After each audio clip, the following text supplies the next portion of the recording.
जालोर जिले के सायला कस्बे के बालाजी मंदिर के सामने रविवार को विराट हिंदू सम्मेलन का भव्य आयोजन किया गया। कार्यक्रम का शुभारंभ भारत माता की तस्वीर के समक्ष दीप प्रज्वलित कर किया गया, जबकि समापन भारत माता की सामूहिक आरती के साथ हुआ। आयोजन स्थल पर सुबह से ही श्रद्धालुओं का आना शुरू हो गया था। दोपहर तक वातावरण भगवामय हो गया और राम धुन से संपूर्ण क्षेत्र धर्ममय दिखाई दिया। सम्मेलन में बड़ी संख्या में महिला, पुरुष, युवा व बालक बालिकाओं ने उत्साहपूर्वक भाग लिया। इसके अलावा विभिन्न क्षेत्रों की महान विभूतियों, साधु संतों और समाज के प्रबुद्धजनों ने अपनी उपस्थिति से कार्यक्रम को विशिष्ट बना दिया। आयोजन में सहयोग देने वाले भामाशाहों का सम्मान भगवान श्री राम की मूर्ति और श्रीफल देकर किया गया। सम्मेलन में कई मठों और आश्रमों के पूज्य संत उपस्थित रहे। इनमें श्री आशा भारती उम्मेदाबाद मठ, प्रेमानाथ जी जालोर मठ, जैनाचार्य जयरत्न श्रीश्वर जी भांडवपुर, तीर्थगिरी महाराज मंडवारिया मठ, पारस भारती वालेरा मठ, महामंडलेश्वर रवि शरणानंद गिरी पालनपुर, सेवा भारती महाराज सायला मठ और राजूगिरी महाराज वाण सिरोही शामिल रहे। संतों के सानिध्य में वातावरण शांत, आध्यात्मिक और प्रेरणादायी बना रहा। ने अपने प्रवचन से समाज में एकता, सद्भाव और करुणा का संदेश दिया। उन्होंने विशेष रूप से साधु संतों से गरीबों के लिए अन्नपूर्णा सेवा में योगदान देने की अपील करते हुए कहा कि धर्म तभी सार्थक है जब उसमें सेवा का भाव हो।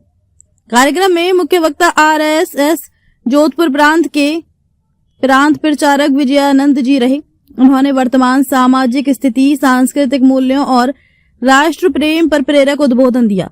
उन्होंने कहा कि समाज छुआछूत, भेदभाव और रूढ़ियों को मिटाकर संगठित होकर आगे बढ़े, तभी राष्ट्र मजबूत होगा। उन्होंने जाति प्रथा को जड़ से खत्म करने का आह्वान किया। उन्होंने कहा कि इस जातियों में बटे रहने से हिंदू समाज का विघटन होता जा रहा है। ऐसे में वर्तमान परिस्थितियों को देखते हुए सभी समाजों को जाति प्रथा तोड़ने की दिशा में कार्य करना होगा। कार्यक्रम में नारी शक्ति पुरस्कार से सम्मानित प्रसिद्ध समाज सेविका रूमा देवी ने भी संबोधित किया। उन्होंने कहा कि महिलाओं को आत्मनिर्भर बनना होगा और अपनी पारिवारिक एवं सामाजिक भूमिका को मजबूती के साथ निभाना होगा। उन्होंने सामाजिक कुरीतियों के उन्मूलन पर जोर देते हुए कहा कि संस्कृति को बचाने के लिए पहले समाज के भीतर से बुराइयों को दूर करना आवश्यक है।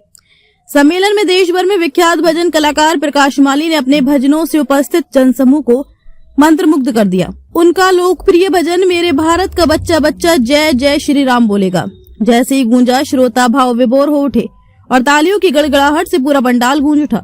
उनके भजनों ने सम्मेलन को धर्म और राष्ट्रवाद की ऊर्जा से भर दिया। कस्बे के विद्यालय के विद्यार्थियों ने 2 प्रभावी नाटक प्रस्तुत किए, जिसमें पहला नाटक जाति आधारित भेदभाव पर कड़ा प्रहार करता हुआ सामाजिक एकता और समरसता का संदेश देता रहा। इसमें दिखाया गया कि कैसे जातिगत विभाजन समाज को कमजोर करता है और मानवीय रिश्तों में दूरी लाता है। ऐसे में वर्तमान में जाति को भूलकर सभी हिंदुओं को एक जाजम पर आने संदेश दिया गया। वहीं दूसरा नाटक वर्तमान समय में घरों में बुजुर्गों के साथ हो रहे व्यवहार पर आधारित था, जिसमें वृद्धाश्रमों की स्थिति और परिवार में बुजुर्गों के सम्मान की आवश्यकता को संवेदनशील ढंग से प्रस्तुत किया गया। इन दोनों नाटकों ने उपस्थित दर्शकों को सोचने पर मजबूर कर दिया और सामाजिक सुधार का सकारात्मक संदेश दिया। पूरे कार्यक्रम के दौरान पुलिस प्रशासन पूरी तरह सजग और मुस्तैद रहा। भीड़ को नियंत्रित करने, यातायात व्यवस्था बनाए रखने और सुरक्षा की दृष्टि से पुलिसकर्मियों ने प्रभावी भूमिका निभाई। कार्यक्रम में किसी भी प्रकार की अव्यवस्था नहीं हुई, जिससे उपस्थिति जनसमूह संतुष्टि महसूस करता रहा। संतों, वक्ताओं और कलाकारों के प्रभावी संदेशों के साथ विराट हिंदू सम्मेलन का समापन भारत माता की आरती के साथ, संतों के आशीर्वाद और राष्ट्रहित के संकल्प के साथ हुआ। सैकड़ों लोगों की गरिमामय उपस्थिति, आयोजकों की व्यवस्थित तैयारी और भजनों की सुरीली प्रस्तुति ने कार्यक्रम को यादगार बना दिया। जालोर जिला ब्यूरो चीफ नेमाराम माली की रिपोर्ट।